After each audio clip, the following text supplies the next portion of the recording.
大家好，今天我们来用电饭煲做蛋糕。这款蛋糕用料简单，十分容易操作，需要用到的几样材料也很简单，主要是鸡蛋、低筋面粉、油、牛奶和糖。现在我们就开始做吧。首先我们把蛋清和蛋黄分开，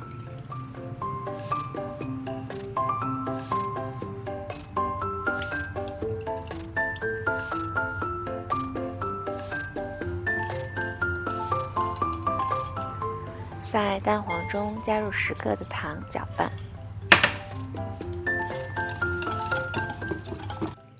糖融化后，加入牛奶40克，再加入油40毫升，搅拌到这种水油混合的状态就可以了。可以在蛋黄中加入一些香草精，它可以去除蛋黄的腥味，如果不喜欢也可以不加。现在可以筛入低筋面粉啦。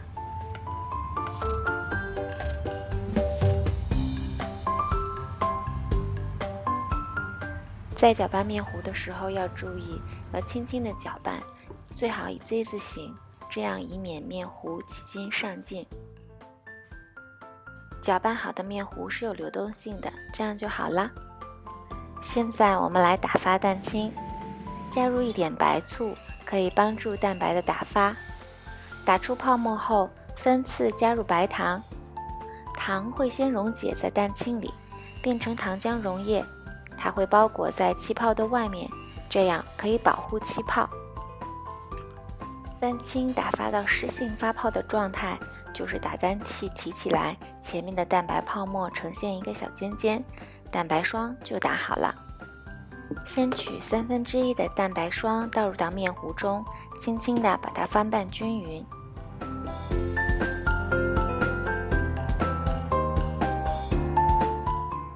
现在把全部的面糊倒入到蛋白霜之中，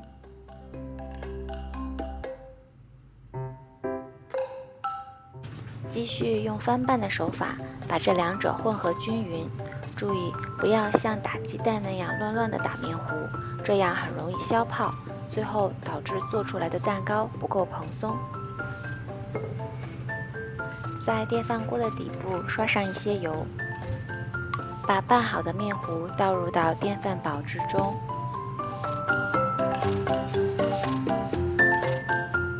震一下，大气泡会跑出来。像这样简单的放入电饭煲之中，按煮饭键等待40分钟就好了。蛋糕做好啦，用盘子把蛋糕倒扣出来，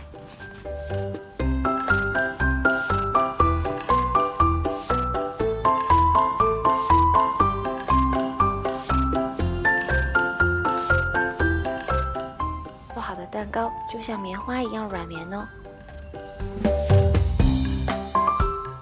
做好的蛋糕可以搭配冰淇淋、水果一起来吃，会非常的美味。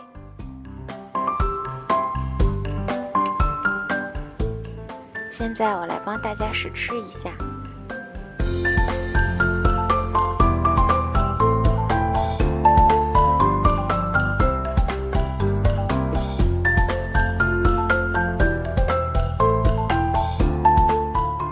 希望大家喜欢这个方便又简单的蛋糕的做法。喜欢我的视频或者我本人，别忘记点赞、订阅、关注、留言哦。谢谢收看，我们下次再见。